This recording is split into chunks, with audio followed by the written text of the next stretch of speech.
సిద్ధెలలో నేను సిద్ధముగా చేసుకో రాజు రానయ్యున్నాడు.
తరువాత సమస్తమును అప్పటికి సమాప్తమైనదని యేసు ఎరిగి లేఖనము నెరవేరినట్లు నేను దప్పికొనుచున్నాను అని చిరకతో నిండిన ఒక పాత్ర అక్కడ పెట్టి ఉండిన కనుక వారు ఒక స్పంజి చిరకతో నింపి హిసోపు పుడకకు తగిలించి ఆయన నోటికి అందించిరి. ఆ యేసు ఆ చిరక పుచ్చుకొని సమాప్తమైనదని చెప్పి తల వంచి ఆత్మను అప్పగించెను. ప్రియులారా, ఇక్కడ దేవుడు దాహం కొనినటువంటి సందర్భాన్ని మనం చూస్తున్నాం. చిన్నాడు చెప్పినట్టుగా తన శరీరంలో ఉన్నటువంటి రక్తమంతా కూడా ప్రియులారా సెలువు మీదకి వెళ్ళిన తర్వాత కారిన రక్తం కాదు అది. ఆయన ఒలీవల కొండ మీద ఆ యొక్క గెత్సెమనే తోటలో రాత్రంతా అలాగ ఉపవాసం ఉండి వేదనతో ఆయన ప్రార్థనలో వేదన కనబడింది. కొంతమంది ప్రార్థనలో వేదన కనబడింది. దేని కొరకు తెలిసిన?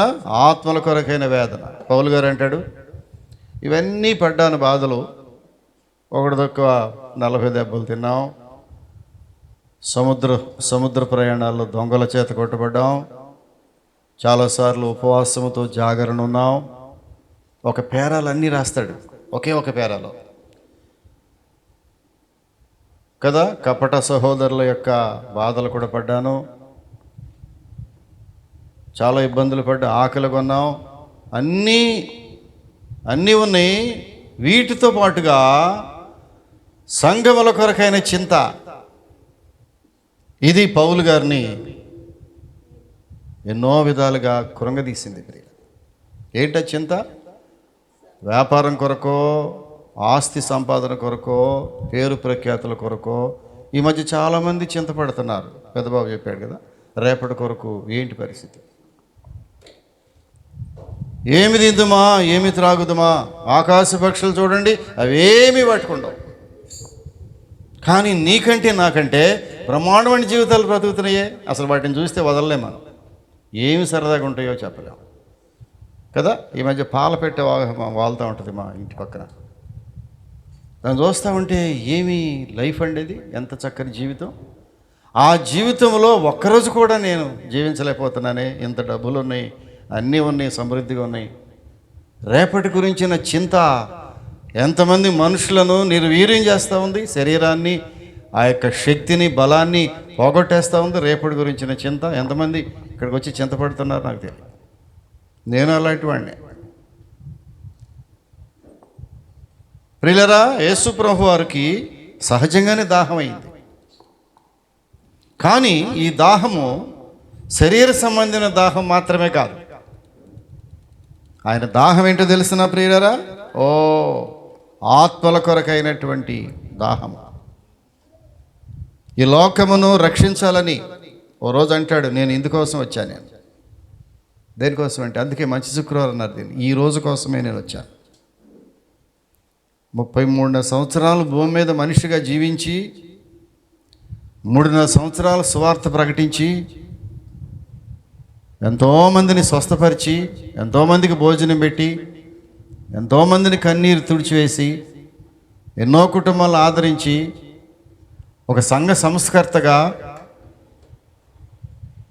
ఆత్మీయ ఏముంటుంది దాన్ని, ఒక ఆదరణకర్తగా 3.5 సంవత్సరాలు మీ మధ్యలో నేను సువార్త ప్రకటిస్తే దేని కొరకు ఇదంతంటే, ఇదిగో ఈ రోజు కొరకే. అదే మంచి శుక్రవారం, ఈ రోజు కొరకే. అందుకే ఇది క్రిస్మస్ కంటే ముఖ్యం అంటున్నాను నేను. ఈ రోజు కొరకే. ఏ రోజు అంటే ఈ రోజే యేసుక్రీస్తు ప్రభు ప్రాణం వదిలిపెట్టిన రోజు, ఆయన పుట్టినరోజు కాదు.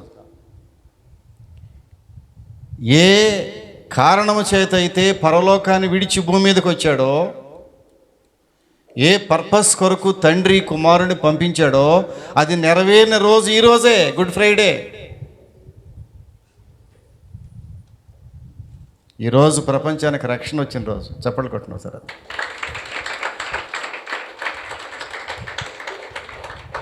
ఆ యేసే గనక సెలవు మీద ఈరోజు ప్రాణం అర్పించకపోయి ఉన్నట్లయితే ఈ లోకానికి రక్షణ లేదు, నీకు రక్షణ లేదు. నీవు ఈరోజు తల ఎత్తుకుని పరలోక రాజ్యానికి నేను వారసుడిని అని చెప్పగలుగుతున్నావంటే ఆ యేసు ఆ సెలువులో మరణించిన ఈరోజే. ఈరోజు లేకపోతే రక్షణ లేదు నీకు. అందుకే మంచి శుక్రవారం అమ్మ చాలా ఇంపార్టెంట్ అంటున్నాను నేను. Very important day. ఈరోజు రక్షణ దొరికిన రోజు ప్రపంచానికి. ఒక ఒక ఒక మానవునికి హోప్, నిరీక్షణ దొరికిన రోజు ఈరోజు. ఈ రోజు లేకపోతే నీకు నాకు నిరీక్షణ లేదు, ఒక ఆశ లేదు. నేను ఎప్పుడు మరణించినా నా యేసు దగ్గరికి వెళ్తాను. నేను దొంగతో ఏమన్నాడు? నాతో కూడా వస్తావు. నేను ఎక్కడ ఉంటే ఎక్కడ, నేను ఉండే స్థలంలోనికి నిన్ను తీసుకెళ్తున్నా. నేను ఎక్కడ భోంచేస్తానో, ఎక్కడ నివసిస్తానో అక్కడికి మళ్ళీ నిన్ను కూడా నేను తీసుకెళ్తాను. అలాంటి రోజు ఈరోజు ప్రియులారా. ఈ రోజున ప్రభువారు దాహం కొన్నాడు. దాహము కొని ఆ దాహాన్ని భరించలేక పైకి చెప్పాల్సిన అవసరం వచ్చింది. ప్రియులారా, ఏం చెప్పాడు చూసారా? నేను ఇదిగో దప్పికొనుచున్నాను, నేను దప్పికొనుచున్నాను. లోకము యొక్క రక్షణ కొరకు, లోక కళ్యాణార్థమై, ఈ లోకము వెలుగులోనికి తీసుకురావడానికి, చీకట్లో మరిగిపోతున్న కుటుంబాలను వెలిగించడానికి. ప్రియులారా, ఎన్ని కుటుంబాలు సమాజంలో చీకట్లో మరిగిపోతున్నాయి నీ కళ్ళ ముందే. మనం ఏదో గంభీరంగా కూర్చున్నాం కానీ ఒక్కసారి ఆలోచించు. నీ ప్రక్క కుటుంబాలు, నీ ఎదురు కుటుంబాలు, నీ వెనక కుటుంబాలు, నీ బంధువుల కుటుంబాలు, నీ స్నేహితుల కుటుంబాలు ఎలా ఉన్నాయి? 1, 2, 3 తలుసుకో, ఒకసారి మైండ్లో తెచ్చుకో. కుటుంబాలు ఎలా ఉన్నాయో. ప్రియులరా, కుటుంబాలు నిర్వీర్యం అయిపోతున్నాయి. బిడ్డలు చెప్పారే, తల్లిదండ్రులకు బిడ్డలకు కనెక్షన్ పోతూ ఉంది, భార్యాభర్తకు భర్త భార్యకు కనెక్షన్ పోతూ ఉంది. అంటే రక్త సంబంధాలు దూరమైపోయి దూరమైపోయి దూరమైపోయి చివరకు తెగిపోయే పరిస్థితికి వచ్చేసి, బాంధవ్యాలు, ప్రేమ అనురాగాలు మధ్యలో ఎంత గ్యాప్, ఎక్కడ సంబంధాలు లేవు. అందుకే ఒక ప్రశ్న వేశాడు. ఏమేశాడు? కుటుంబం కావాలా ఈరోజు మనకి? ఏమక్కర్లా. కుటుంబం అవసరమా? ఒక కుమారుడికి తన కుటుంబం అవసరమా? భార్యకు భర్త, భర్తకు భార్య అవసరమా? వారిద్దరికి బిడ్డలు అవసరమా? బిడ్డలకు తల్లిదండ్రులు అవసరమా? ప్రశ్నార్థకం అయిపోయింది. కుటుంబ వ్యవస్థ ప్రశ్నార్థకం అయిపోయినటువంటి దుస్థితిలో ఈనాడు మనం ఉన్నాం. మన సమాజం ఎట్లా ఉందంటే కుటుంబ వ్యవస్థ ప్రశ్నార్థకం అయిపోయింది. ఎవరికి అవసరం, ఎవరు అవసరత ఎవరికి ఉంది, కానీ చివరికి మిగిలేదు నీ కుటుంబమే. ఇప్పుడు పోగొట్టుకుంటున్న నీ బాంధవ్యాలే చివరికి తెగిపోయిన రోజున చివరి క్షణంలో బాధపడతావు. వాళ్ళేరి, అమ్మ ఇది, డాడీ ఎక్కడ, పెద్దమ్మాయి ఎక్కడ? ఆఖరిది ఎక్కడుందో వస్తే పిలవండి ఒకసారి. పెద్దబాబు ఎక్కడున్నానా ఒకసారి పిలుచుకురండి అండి.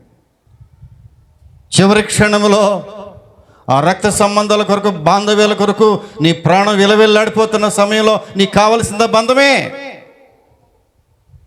ఇది గుర్తు తెలియక, ఈ ఇంగిత జ్ఞానం లేక కుటుంబాలే నీ చేతులతోనే, సొంత చేతులతో నాశనం చేసుకుంటున్నావు.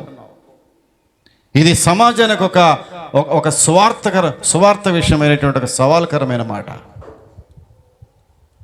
అవసరం లేదా కుటుంబం నీకు? ప్రియులారా, ఇదిగో క్రీస్తు ప్రభు చివరి మాటలు అంటాడు, ఈ లోకానికి రక్షణ తేవటానికి తన శరీరములో ఆ రక్తమంతా ఓడిచేశాడు. తన శరీరంలో రక్తం పాటు ఉన్న నీరంతా ఓడిచివేయబడింది. అంతటా రక్తమును నీరును కారెను. రక్తంతో పాటు ప్లాస్మా అనేటటువంటి వాటర్ కూడా బయటకు వచ్చేసింది. ఇక డీహైడ్రేషన్ అయిపోయింది. శరీరం అంతా కూడా పట్టుకుని చర్మం లాగితే పైకలగా ఏంటిది రబ్బర్లాగా సాగుతూ ఉంది చర్మం. ఏం లేదు అసలు. కొంచెము కూడా లోపల ద్రవ పదార్థం ఇసుమంతైనా లేదు శరీరంలో. ఆ నమ్మకంతో చెప్పట్లేదు కానీ ప్రియులరా, చివరికి ఆయన గొంతు తడపాల్సిన సమయంలో 7 మాటలు ఎట్ట మాట్లాడాడో తెలియదు నాకు. ఎక్కడి నుంచి అంత శక్తి వచ్చిందో తెలియదు. బ్రహ్మాండం వంటి మాటలు మాట్లాడాడు, 7 మాటలు. అందులో ఒక తప్పదు, తన దాహాన్ని బయటికి చెప్పుకున్నాడు. అయ్యా, నాకు దాహం అవుతుంది. దేని వరకు దాహం తెలిసినా ఒక మాట అంటాడు. ప్రకటన గ్రంథంలో 22 అధ్యాయంకి వెళితే, ప్రకటన గ్రంథం 22 అధ్యాయంకి వెళితే 17 వచనంలో మీరు చదవక్కర్లేదు, దప్పికొనిన వారిని నా యొద్దకు రానిమ్మో.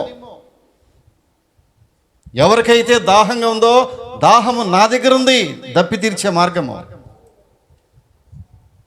నేను జీవజలముల ఓట, నా యొద్ద జీవజలముల ఓట దొరుకుద్ది. ఒకరోజు మిట్ట మధ్యాహ్నం ఒక స్త్రీ ప్రభు దగ్గరికి వచ్చింది.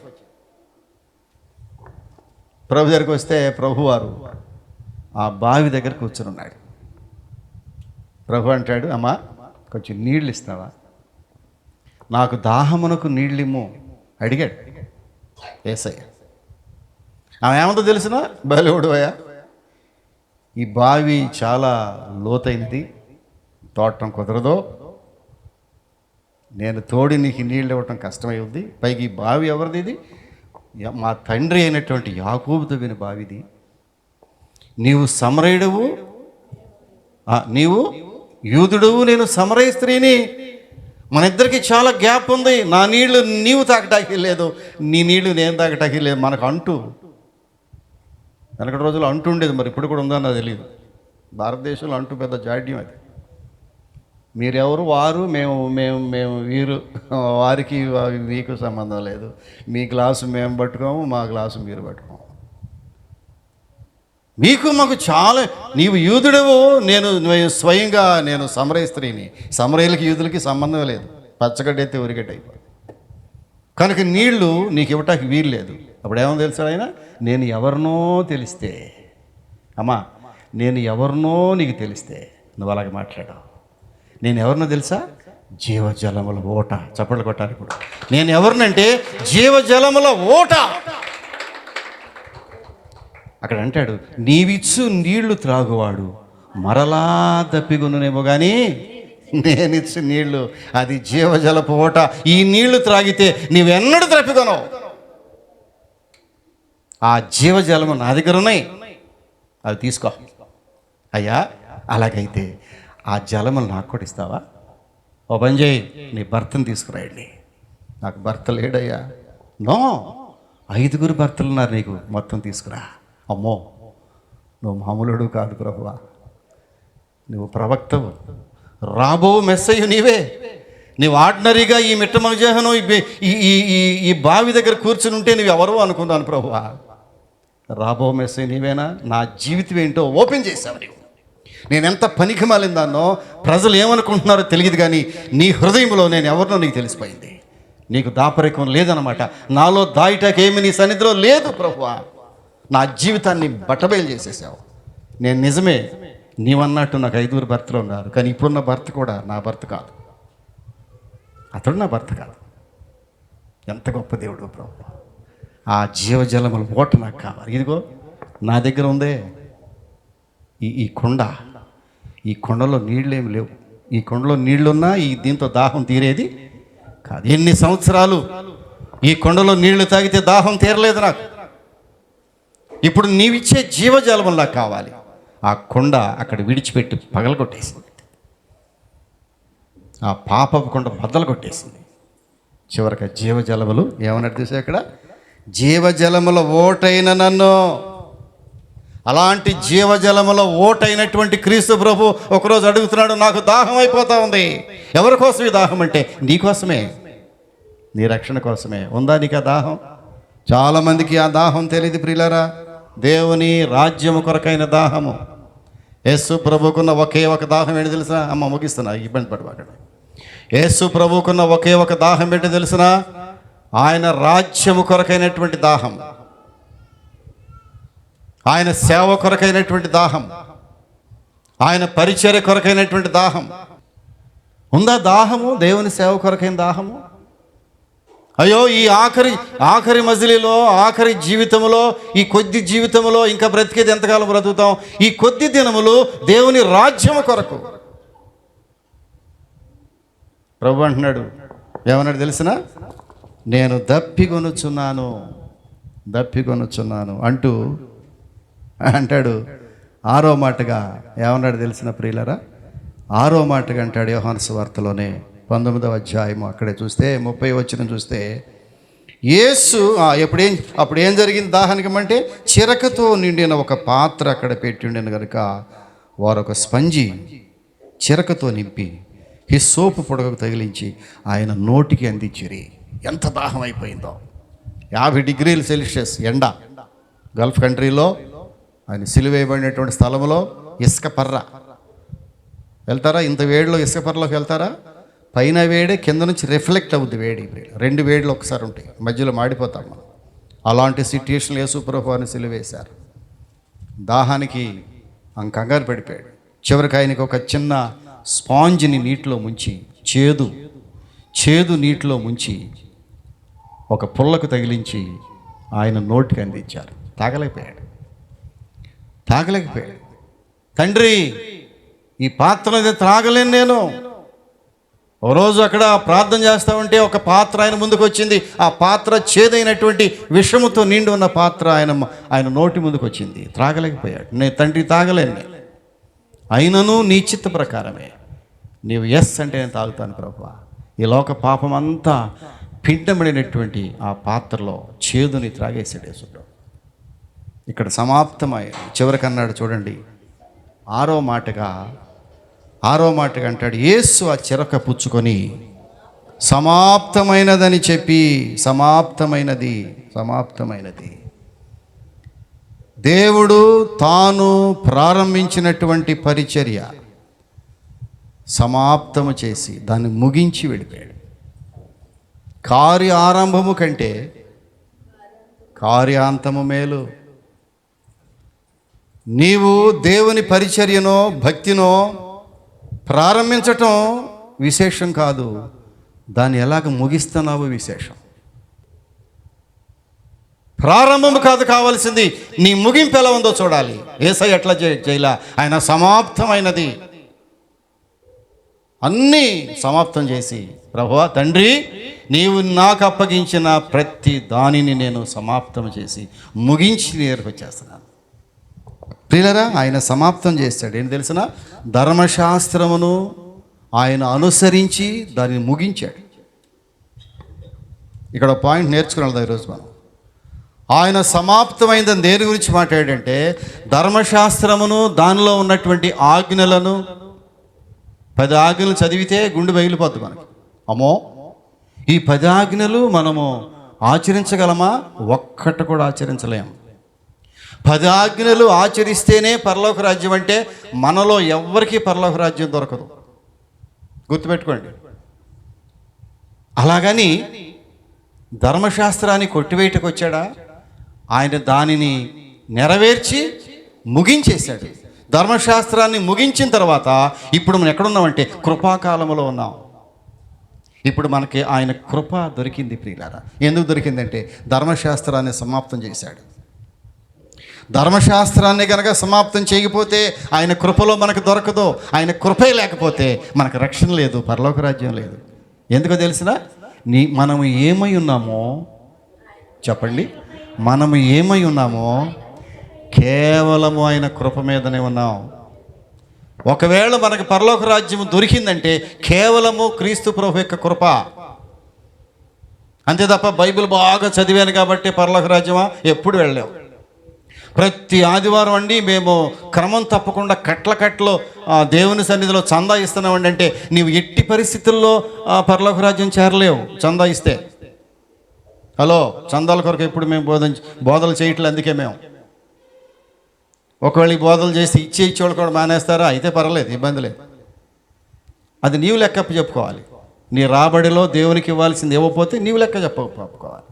కానీ నేనేం చెప్తున్నానంటే, బైబిల్ ఏం చెప్తుందంటే, నీవు చందాలు ఇచ్చినంత మాత్రం చేత నీకు పరలోక రాజ్యం రాదని బైబిల్ చెప్తా ఉంది. నమ్మగలవా? కొంతమంది ఏం చేస్తారో తెలిసినా, మేము ఈ నెలలో బాగా చందా ఎక్కువ ఇచ్చేసామండి కాబట్టి మాకు రక్షణ వచ్చేసింది అనుకుంటావా? రాదమ్మా, రానే రాదు. నువ్వు ఇచ్చినా ఇవ్వకపోయినా సరే రానే రాదు. ఎప్పుడు వస్తుంది రక్షణ అంటే కేవలము ఆయన కృప. ప్రభువా, నీవు కార్చిన ఆ విలువైన రక్తము ద్వారా మాత్రమే. ఉచితమైనటువంటి కృప అంటే ఉచితం. కృపను కొనలేం మనం. హలో, కృపను మనం కొనలేం. కొనగలిగితే కోటీశ్వర్లు ఈ పాటికి కృపను కొనేసి వెళ్ళిపోయేవాళ్ళే. మన దాకా రాదు అది. కృపకు కనుక ఒక వాల్యూ, ఒక వేల కడితే ఆ కృప మనకు దొరుకుద్దా? కోటీశ్వర్ల కృపను కొనేసి వెళ్ళిపోతారు. కానీ ఆ కృప ఉచితంగా ఇచ్చాడు దేవుడు మనకి. ఉచితంగా ఇచ్చాడు కనుక ఏమన్నా తెలిసినా, మీకు నేను ఉచితంగా ఇచ్చాను కాబట్టి మీరును ఉచితంగా ఇవ్వండి. ఈ రక్షణ ఉచితంగా దొరికింది మనకి. ఈ రక్షణ ఉచితంగా మనం ఇతరులకి పంచిపెట్టాలి. అంతటా సమాప్తమయ్యాను. ఆయన ధర్మశాస్త్రమును ముగించేశాడు, సమాప్తం చేశాడు. ధర్మశాస్త్రము ఒక మనిషి దేవుని నీతి నెరవేర్చలేదు. ఆ ధర్మశాస్త్రం ఎప్పుడైతే ముగించబడిందో కృపాకాలం తెరవబడింది. అప్పుడే క్రీస్తు కృప బయటకు వచ్చింది. కృప చేత మనం రక్షించబడ్డాం ప్రియులారా. చివరికి అంటాడు చూడండి, ఆఖరి మాటగా ఒక చక్కని మాట మాట్లాడేశాడు చూడండి. ఇదిగో లోకాసు వార్తలు 23కి వెళదాం చూడండి. లోకాసు వార్త 23వ అధ్యాయము ఆఖరి మాటగా, లోకాసు వార్త 23వ అధ్యాయము 46వ వచనాన్ని చూస్తే, అప్పుడు రమారమి మధ్యాహ్నమాయను, అది మొదలుకొని 3 గంటల వరకు ఆ దేశమంతటి మీద చీకటి కమ్మెను. సూర్యుడు అదృశ్యుడాయను, గర్భాలయపు తెర నడిమికి చినిగను.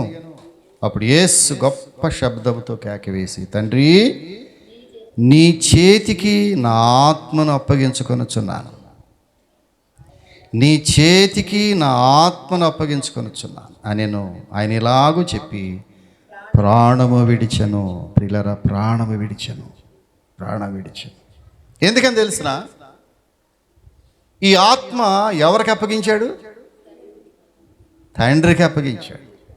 ఎందుకో తెలిసిన, ఒకరోజు ప్రార్థన చేస్తాడు, తండ్రి, నీవు నేనును ఏకమై ఉన్నలాగున అంటాడు. యోహాను సువార్తలో యేసుప్రభు చేసే ప్రార్థన విన్నారా మీరు? ఎన్నిసార్లు చదివానో నేను 100 సార్లు చదివాను యోహాను సువార్త. దాదాపు చాలాసార్లు ప్రియులారా, ఎన్నిసార్లు చదివానో చెప్పలేను. యోహాను సువార్తలో నా బైబిల్లో రాసి ఉంటుంది యేసు చేసిన ప్రార్థన. ఎంత కమ్మని ప్రార్థన చేశాడో. 2-3 పేజీల ప్రార్థనే ఉంటుంది, కేవలం యేసు ప్రార్థనే. ఇంగ్లీష్ బైబిల్లో అయితే రెడ్ లెటర్స్లో ఉంటుంది, ప్రార్థన అంతా ఎర్రగా ఉంటుంది. ఆయన అంటాడు, తండ్రి, నీవు నేను ఏకమై ఉన్నలాగునా, ఇదిగో నా బిడ్డలైనటువంటి వీరు నేను ఏకముగా ఉన్నాం ప్రభువా. ఎందుకంటే వారిద్దరూ విడదీయరానటువంటి బంధం. తండ్రి, కుమార, పరిశుద్ధాత్మ, త్రియేక దేవుడు. త్రిత్వము, త్రియేక దేవుడు. త్రియేక దేవునిలో 3 దేవుళ్ళు కాదు, ఒకే దేవుడు. తండ్రి, కుమారుడు, పరిశుద్ధాత్మ, అందులో ఒకడే కుమారుడు. ఆ కుమారుడు తండ్రిలో ఏకమైపోయాడు. ఇద్దరు ఏక శరీరము, ఏక ఆత్మ, ఏక మనస్సు, అంత ఏకమే, అంత ఒకటే మనము అంటాడు. ఇప్పుడు ఆత్మను ఎవరికి ఇస్తున్నాడు? ఆ తండ్రికి అప్పగిస్తున్నాడు. తండ్రి, ఈ ఆత్మ, నా ప్రాణం ఎవరి చేతుల్లో లేదు. పిలాతు అంటాడు ఒకరోజు, కోర్టులో బోన్లో నిలబెట్టి ప్రభువారిని అంటాడు, బై యేసు నువ్వు ఓ పని చేయి, నీకు మరణశిక్ష విధించడానికి కానీ మరణశిక్ష తప్పించడానికి కానీ నాకు అధికారం ఉందయా, నేను గవర్నర్ని ఇక్కడ అన్నాడు. ఆ మాటకు ప్రభు కడుపు మండిపోయింది. మీరు బైబిల్ చదివితే తెలుసుద్ది, ఎక్కడ మాట్లాడినటువంటి ప్రభు ఆ టైంలో మాట్లాడారు, నో. కడుపు మండిపోయింది యేసయ్యకి. అతడు నోరు తెరవలేదు, కానీ బాధింపబడినను నోరు తెరవనటువంటి ప్రభు ఒక చోట నోరు తెరిచాడు. ఎక్కడ తెరిచాడంటే తండ్రి యొక్క పవర్ని ప్రశ్నించిన చోట అతడు నోరు తెరిచాడు. నో, ఆ మాట మళ్ళీ అనొద్దు, డోంట్ టాక్ లైక్ దట్. నా ప్రాణమును తీయటకు కానీ నా ప్రాణం నిలబెట్టాడు కానీ నా తండ్రికి తప్ప ఎవరికి అధికారం లేదు. Mind it. ప్రాణము పెట్టుటకు ప్రాణము తీయటకు అనుకుంటున్నావు, రమేష్ గారు మా ప్రాణం తీసేస్తాడు నిలబెడతాడు అనుకుంటున్నావా? నెవర్. నీ ప్రాణము తీయటానికి కానీ నీ ప్రాణమును కాపాడ కానీ ఈ లోకంలో ఏ డాక్టర్కి అధికారము లేదు అని గ్రహించాలి. కొంతమంది మందుల మీద ఆధారపడిపోయి మందులుంటే చాలు దాదాపు ఒక బస్తాడు మందులు తీసుకొచ్చి మూలలు పెట్టేస్తే బతుకుతాం అనుకుంటున్నావు ఏంటి?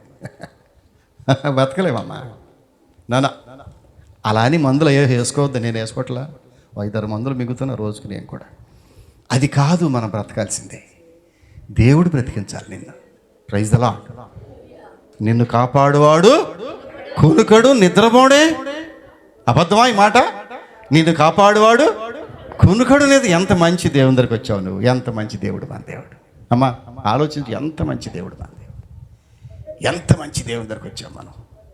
నన్ను విడువని ఎడబాయని దేవుడు నాకు ఉండగా నాకేంటమ్మ భయం? నాకేంటి భయం? నేను భయపడక్కర్లేదు. నన్ను విడవనటువంటి యేసయ్య నాతో ఉన్నాడు. నీకదే ధైర్యం ఈ రోజున ప్రియులారా. ఆయన అంటాడు, ఎవరికి అప్పగించాడంటే తన ఆత్మని. ఎందుకు చెప్తాను ఈ మాట నేను? ఆ పిలాతు అంటాడు, నోర్మయ్య, నా తండ్రి పైనుంచి ఏదైనా పవర్ ఇస్తే తప్ప, నా తండ్రి యొద్ద నుంచి అధికారం నీకు బదలాయిస్తే తప్ప ఏ అధికారం నా మీద నీకు లేదు. నువ్వేదో కళ్ళగనొద్దు. నువ్వేదో సింహాసనం ఉన్నావు కాబట్టి, న్యాయమూర్తివి కాబట్టి, నేను బోన్ మీద నిలబడ్డాను కాబట్టి నా మీదకి అధికారం ఉందనుకుంటున్నావేమో. నా తండ్రి నీకు అధికారం ఇస్తే తప్ప నీకు ఎలాంటి అధికారం లేదు. ఈ లోకరీత్యా నువ్వు గవర్నర్ అయితే అవ్వచ్చు. ఇప్పుడు తన ఆత్మను ఎవరికి ఇస్తున్నాడు చూడండి. ఎవరికి ఇస్తున్నాడమ్మా? తండ్రికి ఇచ్చేస్తున్నాడు. ఏమన్నాడు చూడండి అక్కడ. ఏమన్నాడమ్మా? 23:46 ఏమన్నాడు చూడండి. సమాప్తమైనదని చెప్పి తల వంచి ఆత్మను అప్పగించను. ప్రియులారా, ఎక్కడికి వచ్చాడో అక్కడికి వెళ్ళిపోయాడు. ఎక్కడి నుంచి వచ్చాడో, తను ఎవరు పంపారో తనని మళ్ళీ అక్కడికి వెళ్ళిపోయాడు. దేని నిమిత్తమై తన తండ్రి పంపాడో పరలోక రాజ్యం నుంచి మరలా తిరిగి పరలోక రాజ్యానికి వెళ్ళిపోయాడు. తండ్రి ఉండే స్థలంలో కుమారుడు ఉన్నాడు. ఇప్పుడు అంటాడు, నేను వెళ్ళు స్థలంలో. ఎంత ఆశ్చర్యం! చప్పట్లు కొట్టొద్దు. ఎంత మంచి రోజు ఈరోజు ఎంత మంచి రోజు ఈరోజు. యేసు ఉండే స్థలములో నిన్ను తీసుకువెళ్ళటానికి మార్గము సిద్ధపరిచిన రోజు ఈ గుడ్ ఫ్రైడే. నా తండ్రి ఎక్కడ ఉంటాడో నేను అక్కడ ఉండటానికి వెళ్తున్నాను. ఇప్పుడు నేను నా తండ్రి ఎక్కడ ఉంటామో అక్కడ నిన్ను కూడా నేను తీసుకెళ్తానని చెప్పి ఎగ్జాంపుల్గా ఇందాక ఆ దొంగని ఏం చేశాడు? నేడు నీవు నాతో కూడా ప్రూవ్ చేసి పడేశాడు. ఇప్పుడు నేను ఉండే చోటకి నేను నిన్ను. ప్రియులారా, బాధపడొద్దు. యేసు ప్రభు వారు వెళ్ళిపోయాడు. ఉన్నాడా మన మధ్యలో? లేడు. ఒకరోజు అంటాడు, ప్రభు వెళ్ళిపోయావా? నో, నేను వెళ్ళి మీ కొరకు పరిశుద్ధాత్మను పంపిస్తాను. మన మధ్యలో ఎవరున్నారు ఇప్పుడు? పరిశుద్ధాత్మ ఉన్నాడు. ఎస్, పరిశుద్ధాత్మ ఉన్నాడు. ప్రతి స్థలములోనూ ఈ మందిరంలో పరిశుద్ధాత్మ ఉన్నాడు. భయపడొద్దు. ఈ పరిశుద్ధాత్మ ఎప్పటి వరకు ఉంటాడంటే ఆఖరి వరకు నీతో ఉంటాడు. ఇదిగో నేను సదాకాలము నీతో. ఎంత ధైర్యమైన మాట ఇచ్చాడు దేవుడు. కనుక క్రైస్తవుడు భయపడ్డు ఎవరికి? నా దేవుడు నాతో ఉన్నాడు ఉండటమే కాదు, నా దేవుడు ఆయనతో కూడా నేను మరలా వచ్చుచున్నాను, నేను వచ్చి నేను ఉండే స్థలంలో మీరు ఉండులాగున మిమ్మల్ని అందరినీ తీసుకుని ప్రభు వస్తాడమ్మా. దేని కొరకు ఎదురు చూడాలి మనం ఇప్పుడు?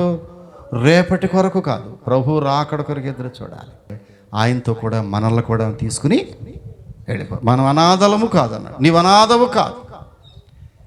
ఎందుకనంటే నేను వచ్చి నిన్ను మళ్ళా మన ఒంటరి వారము కాదు. ప్రియులారా, యేసు చెప్పిన ఈ 7 మాటలు ప్రపంచ ప్రఖ్యాతిగాంచిన మాటలు. ఈ రోజున ప్రపంచంలో విద్వాంసులైన వారు, ఎంతో గొప్ప గొప్ప విద్యాధికులు, సైంటిస్టులు, మేధావులు, ఇంటలెక్చువల్స్ 7 మాటలను ఎన్ని విధాలుగా దాన్ని తరచి ధ్యానం చేసి 7 మాటలతో ప్రపంచం బ్రతుకుతుంది ఈ రోజున. ప్రియులారా,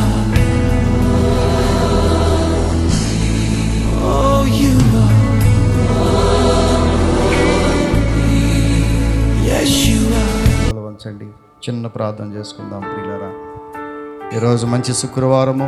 ప్రభువా, నీ మాటలు ఎంత విలువైనవి. సెలవులో మీరు పలికిన 7 మాటలు ఎంత ప్రాముఖ్యమైనవి.